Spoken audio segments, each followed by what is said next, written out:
Bonjour à vous et bienvenue dans cette deuxième vidéo de lecture d'extraits de mon livre à venir, Crap Trek, Voyage en Cancérie. Ce second extrait s'intitule Du chaos, Voyage au cœur des ténèbres. Le chaos. Le grand mot est lâché, enfin, grand, avec ces 5 lettres, vous ne feriez même pas un Scrabble. Bref, 4 lettres, c'est pas mieux. Le mot choc est posé. Jusqu'alors, lors étant donc le 6 octobre 2015, jour où le mot cancer m'a été posé comme diagnostic, je n'avais avec ce mot qu'une relation lointaine et mais alors très superficielle. De par son orthographe, l'enfant que j'étais alors a bien dû le prononcer comme il s'écrit, c'est-à-dire chat-o, ou un chat-o, plus vraisemblablement, me demandant où, du coup, se trouvait le chat-bas. Nous n'étions pourtant ni un samedi, ni en train de regarder le film La Cité de la Peur, les nuls n'étant alors même pas l'embryon d'une idée de projet.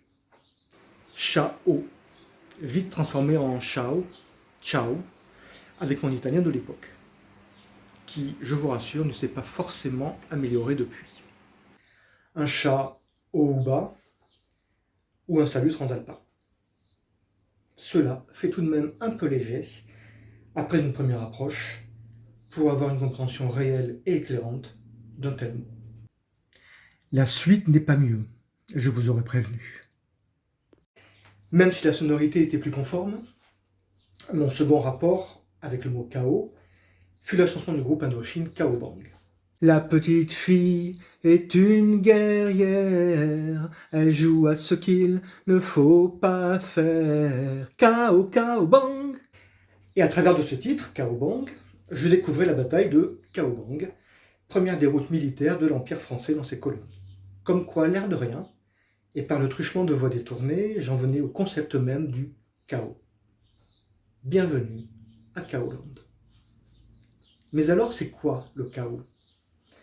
Selon le Larousse, le chaos est un nom masculin venant étymologiquement du latin. Ils n'étaient pas italiens, eux. Chaos. Et du grec chaos. Ces deux mots se traduisant par abîme.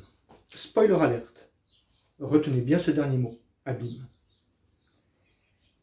En deuxième définition, le Larousse indique que le chaos est un ensemble de choses sans dessus-dessous et donnant l'image de la destruction, de la ruine, du désordre.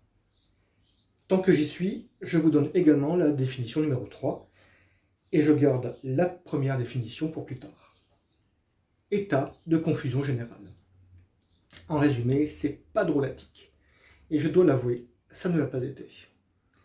Ce moment où un médecin vous annonce les mots « tumeur maligne », c'est un 38 tonnes, lancé à pleine vitesse, dans une descente avec le vent dans le dos, qui vous percute, de plein fouet.